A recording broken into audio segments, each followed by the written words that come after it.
పవన్ కళ్యాణ్పై ముస్లిం కుర్రోళ్ళ పోలీస్ కేసు ఎందుకు, అసలేం జరిగింది, వివరాలు తెలుసుకుందాం. ముస్లింలు ఉగ్రవాదులు అంటూ AP deputy CM Pawan Kalyan చేసిన వివాదాస్పద వ్యాఖ్యలను నిరసిస్తూ సంగారెడ్డి జిల్లా జహీరాబాద్ పోలీస్ స్టేషన్లో ముస్లిం యువకులు ఫిర్యాదు చేశారు. 100% ముస్లింలు ఉగ్రవాదులే అని పవన్ కళ్యాణ్ ద్వేషపూరిత ప్రకటన చేశారని, ముస్లింల గుర్తింపు అయిన టోపీలు, గడ్డాలు, కుర్తాలు, స్కార్ఫ్ను పవన్ కళ్యాణ్ ఉగ్రవాదానికి చిహ్నాలుగా ప్రదర్శిస్తున్నారని, ఆయనపై చట్టపరంగా చర్యలు తీసుకోవాలని కోరిన మున్సిపల్ మాజీ వైస్ చైర్మన్ ఖాజా పేర్కొన్నారు. అసలు పవన్ కళ్యాణ్ గారు ఏం మాట్లాడారో ఒకసారి చూద్దాం. నువ్వు హిందువా కాదా అని చెప్పి అడిగి మరీ చంపేసిన విధానం చాలా చాలా దారుణంగా ఉంది. ముఖ్యంగా ఆంధ్రాకి సంబంధించి దాదాపు ఇద్దరు కుటుంబాలతో సహా వెళ్ళిన ఇద్దరిని చనిపోయిన 27 మందిలో కూడా ఇద్దరు ఆంధ్ర ప్రాంతానికి చెందిన వాళ్ళు కూడా ఉన్నారు. వాళ్ళని అడిగింది మీరు హిందువులా కాదా అని చెప్పి వారి కుటుంబాల ముందే, వాళ్ళ పిల్లల ముందే, వాళ్ళ సహధర్మచారుల ముందే మ్యాగజైన్ ఎంటీ చేశారు, తల లేకుండా చేశారు. హిందువా ముస్లిమా అనే అర్థం తేల్చుకోవడానికి కల్మా చదవమని. ఇంత ఘాతుకంగా చంపిన తర్వాత దేశం మొత్తం కూడా ఒక డెసిసివ్ యాక్షన్, ఒక బోల్డ్ యాక్షన్ కోసం ఎదురు చూస్తుంది. పాకిస్తాన్లోని ఉగ్రస్థావరాలపై భారత్ చేసిన దాడులపై AP deputy CM Pawan Kalyan స్పందించారు. ఆపరేషన్ సింధూర్ విజయవంతంగా చేయడం భారతదేశంలో ప్రతి ఒక్కరూ గర్వించదగ్గ విషయమని కొనియాడారు. పహల్గామ్ దాడి సమయంలో హిందువులా కాదా అని అడిగి మరీ ఉగ్రవాదులు చంపారని పవన్ కళ్యాణ్ తెలిపారు. దేశం మొత్తం పుట్టెడు దుఃఖంలో ఉందని, ఆ ఘటనకు ప్రతీకారం తీర్చుకోవాలని యావత్ దేశం ఎదురుచూస్తుందని పేర్కొన్నారు.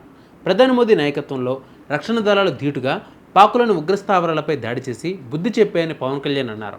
పాకిస్తాన్ ప్రజలకు, మిలిటరీకి ఎలాంటి నష్టం వాటిల్లకుండా కేవలం ఉగ్రవాదుల స్థావరాల మీద ఇండియన్ ఆర్మీ దాడి చేయడం గొప్ప విషయమని కొనియాడారు. ఈ సమయంలో ప్రధాని మోదీ తీసుకున్న నిర్ణయం పట్ల అందరం గర్వించాలని, అండగా నిలవాలని అన్నారు. చివరి ఉగ్రవాదిని అంతం చేసే వరకు ఆయన పోరాటం ఆగదని స్పష్టం చేశారు.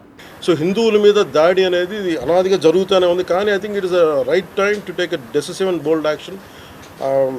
It's a commendable job done by our army personal and defence personnel, and we have to appreciate them. Will stand by them under the leadership of Honorable Prime Minister Modi ji. We will stand by you, sir, and whatever you have taken, whatever decision, bold decision you take, we're going to stand by you. We are with you. Idi at the same time ప్రత్యేకించి this is a time of war, not a full blown war, but it is a protracted war which will continue for a long time.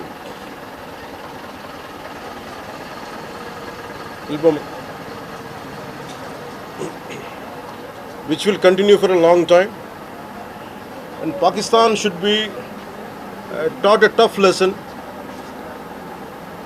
because they are the ones who are harboring these terrorists. No matter where a bomb blast happens, including in Hyderabad, including in Lumbini Park a decade plus back, in Gokul Chat, this has become a menace. I think under the new leadership of Modi ji, the tough leadership of Modi ji, central government will take a decisive action on any kind of terrorism and any kind of terrorism act.